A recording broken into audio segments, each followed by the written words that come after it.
I am by birth a Genevese, and my family is one of the most distinguished of that republic. My ancestors had been for many years councillors and syndics, and my father had filled several public situations with honor and reputation. He was respected by all who knew him for his integrity and indefatigable attention to public business. He passed his younger days perpetually occupied by the affairs of his country. A variety of circumstances had prevented his marrying early, nor was it until the decline of life that he became a husband and the father of a family. As the circumstances of his marriage illustrate his character, I cannot refrain from relating them. One of his most intimate friends was a merchant, who, from a flourishing state, fell, with numerous mischances, into poverty. This man, whose name was Beaufort, was of a proud and unbending disposition, and could not bear to live in poverty and oblivion in the same country where he had formerly been distinguished for his rank and magnificence. Having paid his debts, therefore, in the most honorable manner, he retreated with his daughter to the town of Lucerne, where he lived unknown and in wretchedness. My father loved Beaufort with the truest friendship, and was deeply grieved by his retreat into these unfortunate circumstances. He bitterly deplored the false pride which led his friend to a conduct so little worthy of the affection that united them. He lost no time in endeavoring to seek him out, with the hope of persuading him to begin the world again through his credit and assistance. Beaufort had taken effectual measures to conceal himself, and it was 10 months before my father discovered his abode. Overjoyed at this discovery, he hastened to the house, which was situated in a mean street near the Reuss. But when he entered, misery and despair alone welcomed him. Beaufort had saved but a very small sum of money from the wreck of his fortunes, but it was sufficient to provide him with sustenance for some months, and in the meantime he hoped to procure some respectable employment in a merchant's house. The interval was, consequently, spent in inaction. His grief only became more deep and rankling when he had leisure for reflection, and at length it took so fast hold of his mind that at the end of 3 months he lay on a bed of sickness, incapable of any exertion. His daughter attended him with the greatest tenderness, but she saw with despair that their little fund was rapidly decreasing, and that there was no other prospect of support. But Caroline Beaufort possessed a mind of uncommon mould, and her courage rose to support her in her adversity. She procured plain work. She plaited straw, and by various means contrived to earn a pittance scarcely sufficient to support life. Several months passed in this manner. Her father grew worse. Her time was more entirely occupied in attending him. Her means of subsistence decreased, and in the 10th month her father died in her arms, leaving her an orphan and a beggar. This last blow overcame her, and she knelt by Beaufort's coffin weeping bitterly when my father entered the chamber. He came like a protecting spirit to the poor girl, who committed herself to his care, and after the interment of his friend he conducted her to Geneva and placed her under the protection of a relation. 2 years after this event, Caroline became his wife. There was a considerable difference between the ages of my parents, but this circumstance seemed to unite them only closer in bonds of devoted affection. There was a sense of justice in my father's upright mind which rendered it necessary that he should approve highly to love strongly. Perhaps during former years he had suffered from the late discovered unworthiness of one beloved, and so was disposed to set a greater value on tried worth. There was a show of gratitude and worship in his attachment to my mother, differing wholly from the doting fondness of age, for it was inspired by reverence for her virtues and a desire to be the means of, in some degree, recompensing her for the sorrows she had endured, but which gave inexpressible grace to his behavior to her. Everything was made to yield to her wishes and her convenience. He strove to shelter her, as a fair exotic is sheltered by the gardener, from every rougher wind, and to surround her with all that could tend to excite pleasurable emotion in her soft and benevolent mind. Her health, and even the tranquillity of her hitherto constant spirit, had been shaken by what she had gone through. During the 2 years that had elapsed previous to their marriage, my father had gradually relinquished all his public functions, and immediately after their union they sought the pleasant climate of Italy and the change of scene and interest attendant on a tour through that land of wonders, as a restorative for her weakened frame. From Italy they visited Germany and France. I, their eldest child, was born at Naples, and as an infant accompanied them in their rambles. I remained for several years their only child. Much as they were attached to each other, they seemed to draw inexhaustible stores of affection from a very mine of love to bestow them upon me. My mother's tender caresses and my father's smile of benevolent pleasure while regarding me are my first recollections. I was their plaything and their idol, and something better, their child, the innocent and helpless creature bestowed on them by heaven, whom to bring up to good, and whose future lot it was their hands to direct to happiness or misery, according as they fulfilled their duties towards me. With this deep consciousness of what they owed towards the being to which they had given life, added to the active spirit of tenderness that animated both, it may be imagined that while during every hour of my infant life I received a lesson of patience, of charity, and of self-control, I was so guided by a silken cord that all seemed but one train of enjoyment to me. For a long time I was their only care. My mother had much desired to have a daughter, but I continued their single offspring.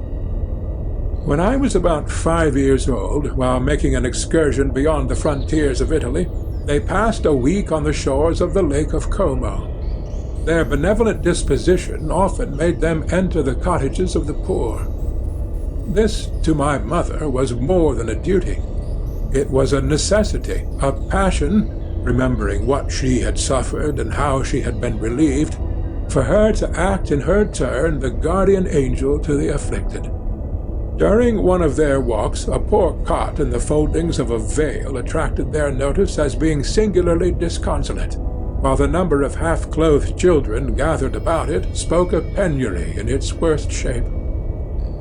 One day, when my father had gone by himself to Milan, my mother, accompanied by me, visited this abode.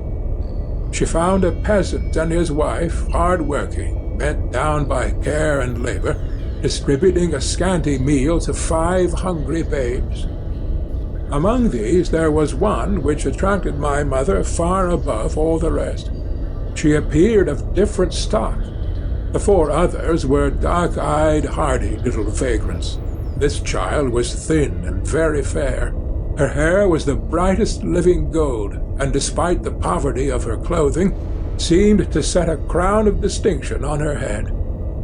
Her brow was clear and ample, her blue eyes cloudless, and her lips and the moulding of her face so expressive of sensibility and sweetness that none could behold her without looking on her as of a distinct species, a being heaven-sent and bearing a celestial stamp in all her features. The peasant woman, perceiving that my mother fixed eyes of wonder and admiration on this lovely girl, eagerly communicated her history. She was not her child, but the daughter of a Milanese nobleman. Her mother was a German, and had died on giving her birth. The infant had been placed with these good people to nurse. They were better off then. They had not been long married, and their eldest child was but just born. The father of their charge was one of those Italians nursed in the memory of the antique glory of Italy, one among the schiavi ognor frementi, who exerted himself to obtain the liberty of his country. He became the victim of its weakness. Whether he had died or still lingered in the dungeons of Austria was not known. His property was confiscated, His child became an orphan and a beggar. She continued with her foster parents, and bloomed in their rude abode, fairer than a garden rose among dark-leaved brambles. When my father returned from Milan, he found, playing with me in the hall of our villa, a child fairer than pictured cherub, a creature who seemed to share radiance from her looks, and whose form and motions were lighter than the chamois of the hills. The apparition was soon explained. With his permission, my mother prevailed on her rustic guardians to yield their charge to her. They were fond of the sweet orphan. Her presence had seemed a blessing to them, but it would be unfair to her to keep her in poverty and want when Providence afforded her such powerful protection. They consulted their village priest, and the result was that Elizabeth Lavenza became the inmate of my parents' house, my more-than-sister, the beautiful and adored companion of all my occupations and my pleasures. Everyone loved Elizabeth. The passionate and almost reverential attachment with which all regarded her became, while I shared it, my pride and my delight. On the evening previous to her being brought to my home, my mother had said playfully, "I have a pretty present for my Victor. Tomorrow he shall have it." And when, on the morrow, she presented Elizabeth to me as her promised gift, I, with childish seriousness, interpreted her words literally, and looked upon Elizabeth as mine to protect, love, and cherish. All praises bestowed on her I received as made to a possession of my own. We called each other familiarly by the name of cousin. No word, no expression could body forth the kind of relation in which she stood to me, my more-than-sister, since till death she was to be mine only.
subscribe.